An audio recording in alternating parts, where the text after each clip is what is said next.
We're in the exhibition called Looking Back, and it's to celebrate our 50th anniversary of the Department of Visual Arts. And so to honor the people that were here at the beginning of this department, we created a show that has works by past faculty.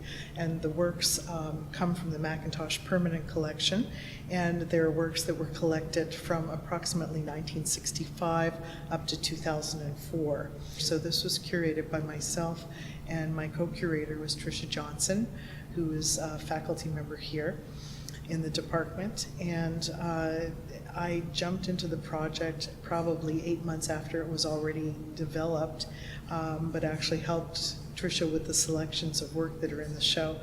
And Catherine Elliott Shaw, who's the curator from McIntosh, initially met with Tricia and gave her this idea of, why don't you think about honoring, those who were here before. So we started in 1967, the year of Expo 67, and all these other wonderful things that were going on. Through this exhibition, we were able to add another artist who was one of our first female faculty members who was hired, which is Sheila Butler. And so Sheila's work was purchased specifically for this collection, but also to help round out the collection at McIntosh.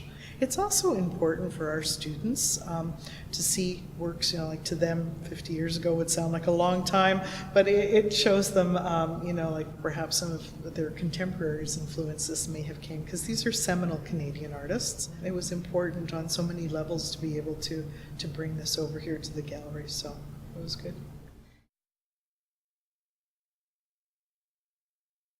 Absolutely. I grew up in Ottawa, and I won't say that I was necessarily pushed in that direction, but I lived in a home that was art friendly, let's say, in terms of the fact that there were always, there's a lot of art on the walls in my house. So that was just a natural thing that I grew up seeing. My mother was a painter. She's 93. She still paints. A hobby painter, but nonetheless a painter. My grandfather was a published poet and a scholar, and my grandmother was a collector of contemporary art. And so whenever I would go to my grandmother's home, it was wonderful. We would critique art in her home, and we would sit down and we'd choose a different piece every time I'd go. And there was this one tapestry that I loved, and it was in the dining room, and she'd always say, tell me the story of what you think's happening in those pictures. And I was young, but we just kept doing this, and then I'd come up with different ideas, and some of them were quite well-known Canadian painters or weavers or whatever, and sculptors, and so that was, she had a different art atmosphere than at home. At home it was more traditional, grandmother's was contemporary. And this was done to a backdrop of CBC Saturday at the Opera.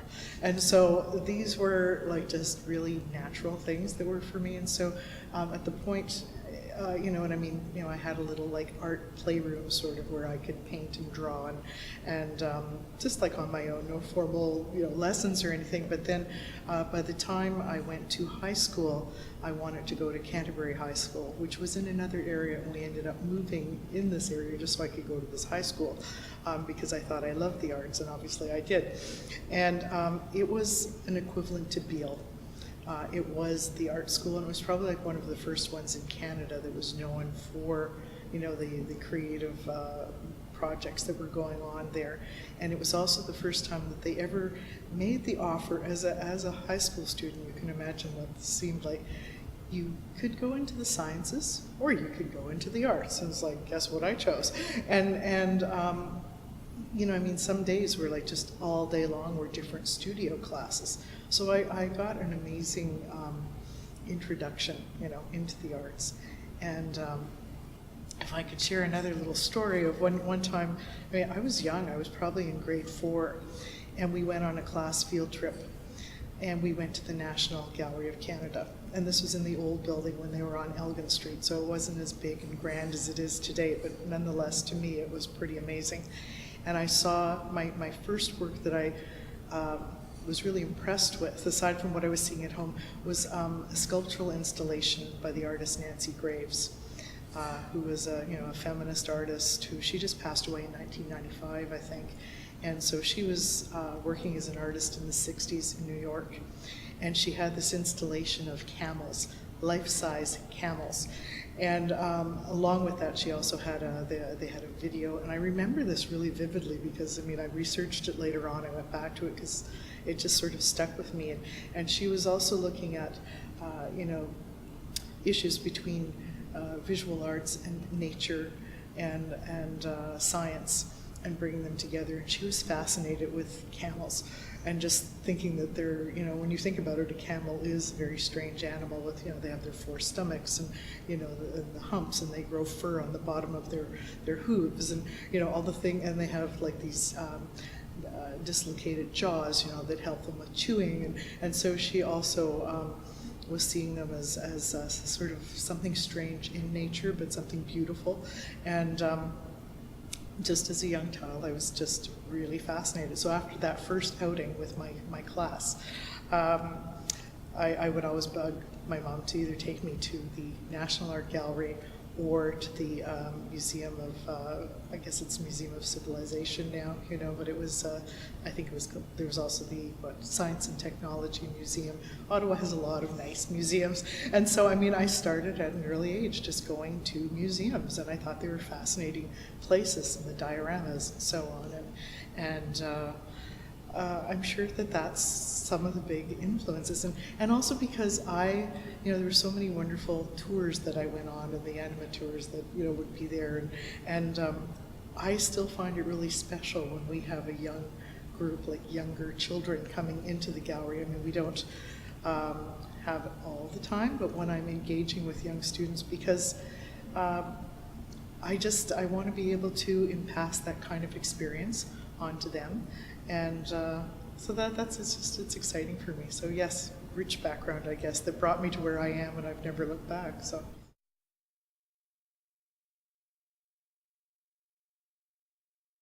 After high school, I actually traveled for a while, and then I ended up going to Emily Carr University, which is in Vancouver, and I also went to Simon Fraser University, studying English and women's studies.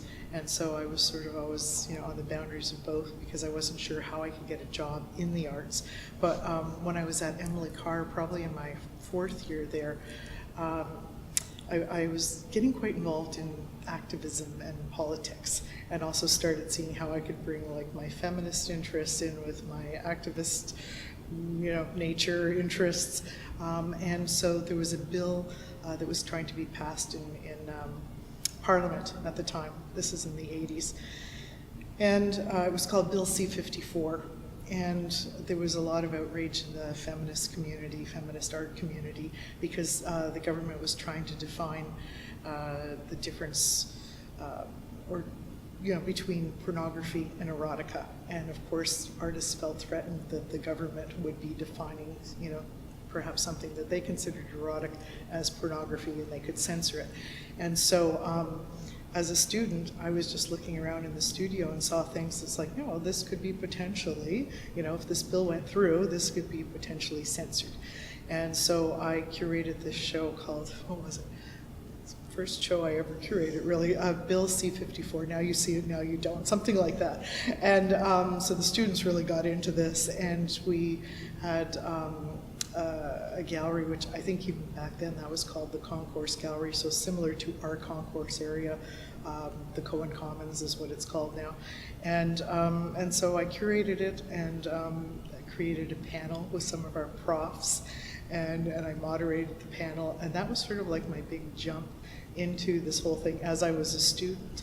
And then after that, I was a practicing artist, and from there moved into my first art job was at Art Speak Gallery in Vancouver, and from there I was, went to Kamloops Art Gallery, and then eventually here, and so that's how sort of my little trajectory happened.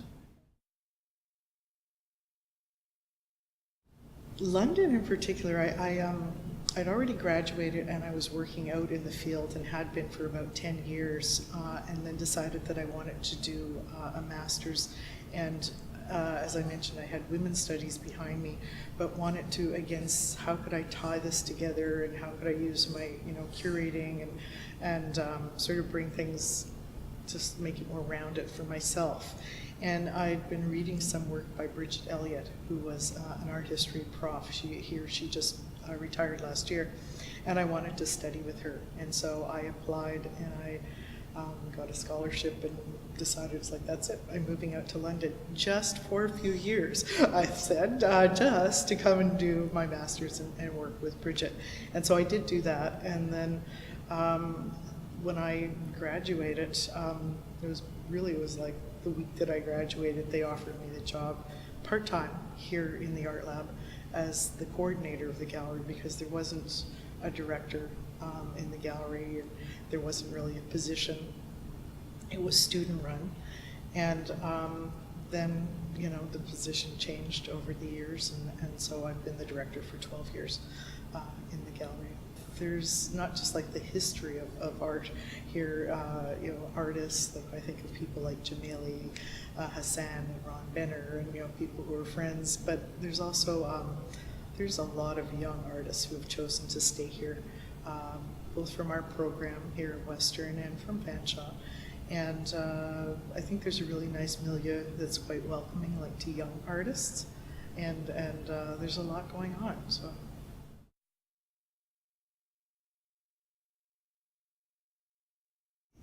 Going to school in Vancouver, of course, I met a lot of artist friends who also remained in the arts, and we worked together on projects and things like that. And then going up to Kamloops after that, it was a very different community that I had ever experienced, and there's a large First Nations population there. And I have to say that at the time when I first went up, I was not that well informed of First Nations work, contemporary work. And I was really fortunate actually to be mentored by the late director Jan Bailey, who had been at the gallery probably for, I'd say, at least 30-35 years.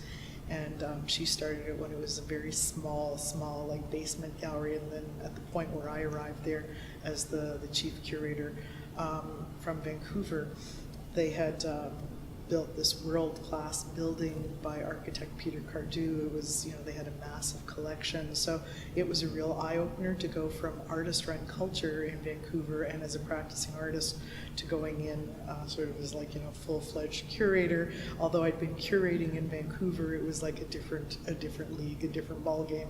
And I was, actually, I had the opportunity to travel quite a bit when I was with them. Attending things like the Venice Biennale or doing research in Asia.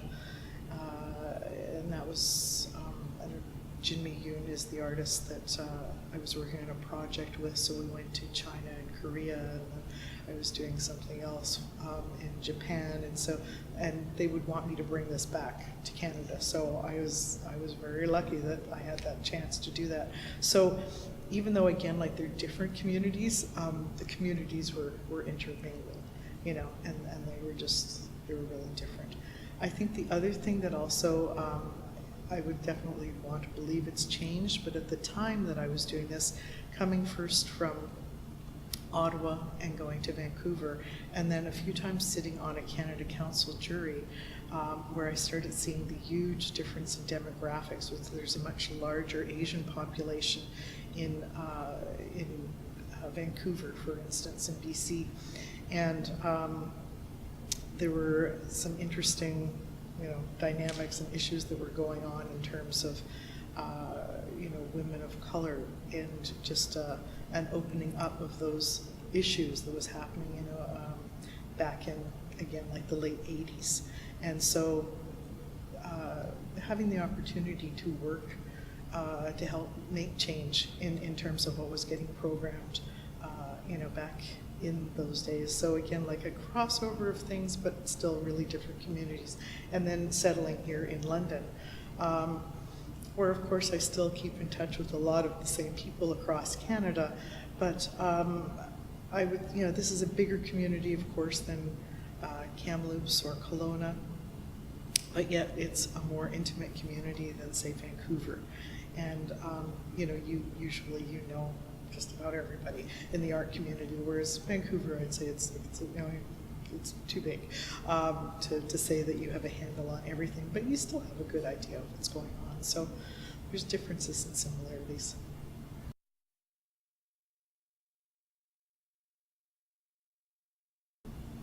My feminism, my activism will always be a part, I think, of who I am as a woman. But also early on, thinking back, and some of the things that I mentioned, the first thing I got involved with as a student was Bill C-54. But then I'm reminded of, I guess it was probably around 1986. It was shortly after Margaret Atwood's Handmaid's Tale came out in '85. There were some cuts that were happening, and I'm like, I'm a student and I'm in the arts, and and there was cutbacks that were happening to funding of women's programs. And so I was involved in a feminist collective, and basically we designed some costumes, made costumes, like the handmaids in Margaret Atwood's book, and I was one of the handmaids, and we were leading a protest in Vancouver. So we were at the front of the march, and we went up to the law courts where this public announcement of all of these cutbacks were happening and why it was being rationalized by the various ministers in finance and women's programs and so on. And we walked up, I'll never forget this, there were 5 of us dressed as the handmaids, and we walked up on stage and then unfurled this large banner, opposing the cutbacks. And so this was also like the first performance piece I'd ever done. Of course, we were handcuffed and taken away by the police, but that's like one of my early memories. So, I've been in lots of marches and things, but it was also understanding at that point where I was bringing my feminist activism concerns also like into the arts. And so I spent a time of being interested in performance, and I still love performance, but I'm someone who's typically shy by nature, but I could go into the role as doing a performance, and then all of a sudden it was okay, like I wasn't there, so I don't know if that answers your question, but yeah, and I still see it as something that's important to me as I'm working with young women here at school. And, of course, over the years, feminism has changed. But it's something that's still, it's a part of who I am, and it's how I see the world. And, I can't always influence everything that I do here in my job, but I try to, and that's where I'm coming from.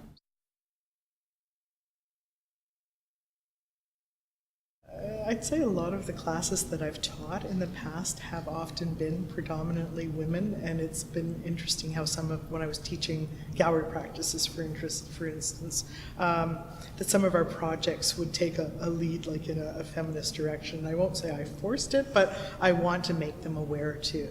And I know that a young woman's concerns are not the concerns that I had in the 80s, and that my sister's concerns from the 60s. Things have grown and changed, and there's not one monolithic answer for all women, and there's issues of diversity and privilege and gender and all these things that we have to think of and incorporate. But it's something that when I'm able to work with somebody on, or if somebody's interested in that, I'm the one. Like, I'd love to work with someone on that. So that's what I've squeezed in where I can. Yeah.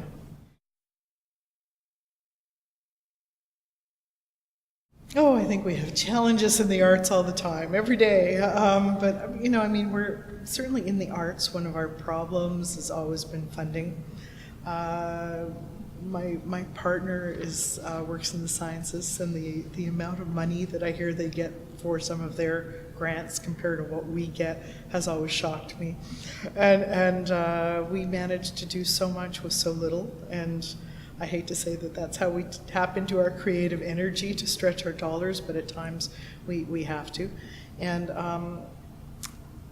I think you learn to be more strategic about your challenges, and to and then what we started off talking about within this exhibition, how that was a challenge for me, seeing that there weren't enough women. But then when I did my research and started understanding, and instead of just grumbling about it, actually, talked to McIntosh, talked to James, talked to Catherine, found out, like what was wrong, what could be done. They were concerned too, and like together we changed this whole thing. And so like that's a major little milestone, so it's like there's challenges all the time in life, but it's how you work with them, I think, to make them something that you feel good about, something you feel proud of. But nothing's ever perfect, ever, so it is part of just being, I think, in this world. Yeah.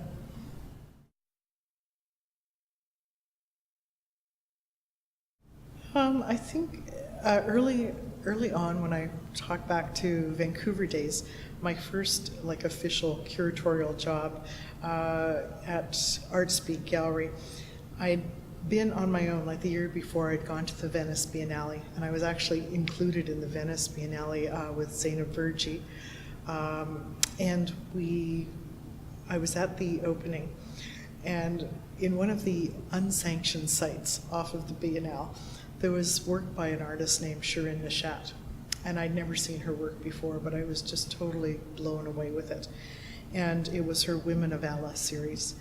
And I remember just copying down her name and checking her out on the internet. And she was a young emerging artist at the time too, based in Los Angeles and New York. And just writing to her, whether I was so naive or so, I just thought, well, I'm just going to try and get her in Vancouver. And so I didn't know how to get a hold of her, but I saw where she'd had a show in Los Angeles, and I wrote to the gallery, and then they contacted her, and next thing you know, it came together, and she had her first show in Canada at ArtSpeak Gallery, where I was the director curator.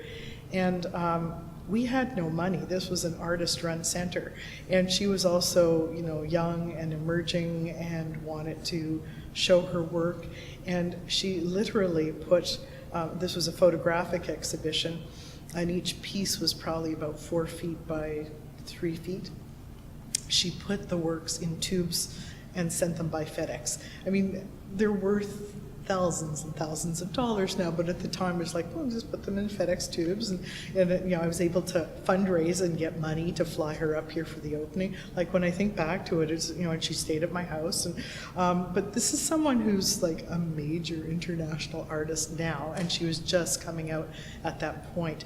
But I'm so happy to have been able to have worked with her, and she had no ego, and it was just. It was all about getting that message, and she had very political work, and it was about getting that message out there. And, I organized a panel discussion with it and tried to bring out the work, in other ways too. So that was something at an early age that I felt good about.